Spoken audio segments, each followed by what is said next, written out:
Hey Curbside Podcast, it's Andrew here with another quarantine video. Hello Curbside Podcast, it's Andrew here with another video.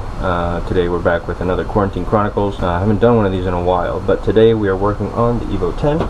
We are swapping out the old brake pads with some new ones. Just recently driving, I've noticed that the brakes squeal a lot. I've actually gone ahead and finished the driver's side of the car already, and what I noticed, this is what's left of the old brake pad. As you can see, there's not much brake material left. There's maybe like 2 millimeters, so I think now would probably be a pretty good time to swap these out before it gets dangerous. So yeah, today I'll walk you through step by step on how to swap your brake pads out of your Evo 10. It should be a pretty quick job and take you about 30 minutes to an hour, so let's get to it. Alright, so first step, obviously, you gotta jack your car up because you're taking the wheels off, and then take your wheels off. Oh, also recording a full video on the GoPro today. Hopefully it turns out better. I don't know what the mic quality is like, but let me know if you guys like this better or if you guys prefer the iPhone. The GoPro's a little bit easier. I don't have to be holding on to it while I'm recording and like mount it on my head and shit like that, so you guys get a better perspective. But leave a comment below, let me know what you guys prefer, if you guys like the GoPro or the iPhone.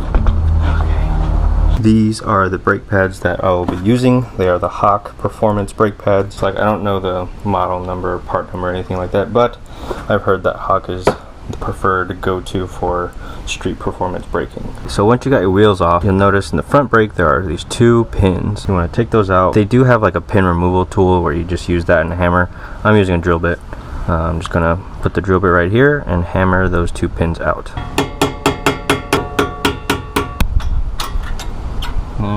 One pin, and then you take this little spring thing off and you can pull out your second pin. Next, with your 2 pins out, you can see your brake pads here. You want to pull these out this way, but what I found that was super helpful actually was where you push against the brake pad a little bit, push the 2 pistons back in, and that'll give you a little bit more space to pull this out a little smoother. So just grab the 2 flanges and pull back. Okay, there you go. 1 out. Pad material is also really low, and it's actually making contact with this squeaker thing right here, so it's definitely time to change your pads. Pull the back one out too. Push. Oh, this one's super low. Oh my god. Holy shit. Okay, wow. Look at this one. There's like no brake on this. There's no brake material on this one anymore. So yeah. Good, we're swapping these out. Just a quick comparison. These 2 are the same pads. This is also a Hawk pad. This is the old one. This is the new one. Yeah. Now once your pads are out, you'll see that the pistons are pretty fully engaged over here. We're going to want to push these in so that this new thick boy pad will fit into the caliper. What I'll be using is a screwdriver, a rag of some sort to protect over here. Get the screwdriver, slide it behind the piston, and then we're going to pull back and push that caliper, or push the piston back in. Try not to hit the surface of your rotor. Just pull back. You'll feel it go. You want to do it on both sides.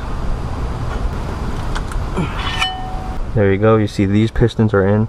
That doesn't look very good, that seal right there, but we'll have to look into that eventually. These 2 pistons are recessed all the way back in now, so we should be able to slide the new brake pad in. Now before we put the new pads in, I want to show you guys there's a difference. These are both front pads, but there's a slight difference. On one of them there's this squeaker mechanism right here.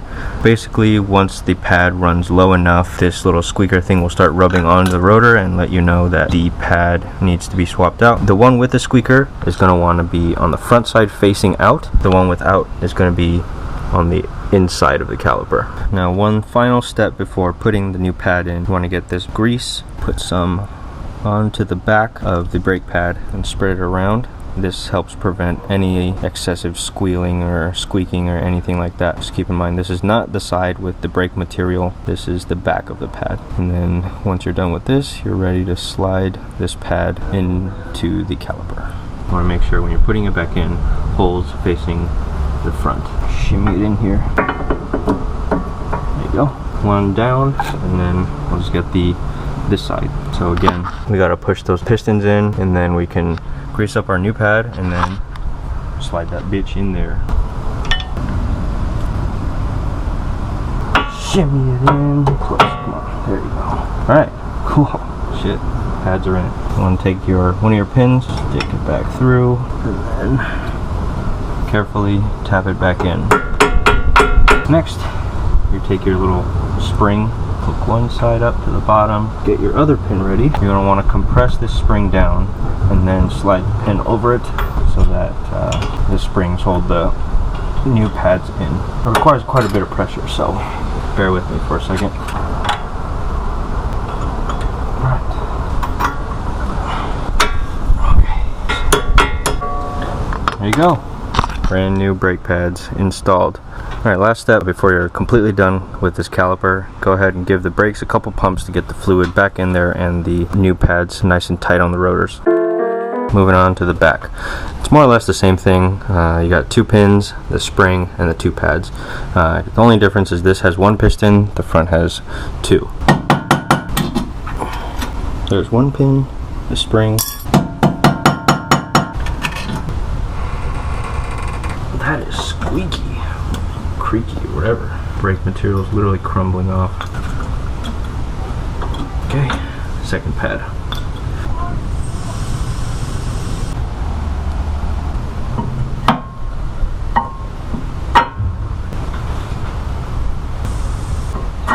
There you go.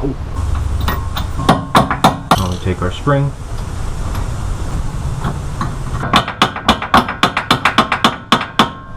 Alright, I think we're done. All buttoned up, new pads in. These can fuck off. I'm gonna go ahead, pump the brakes a couple times, put my wheel back on, and then we'll go give it a test.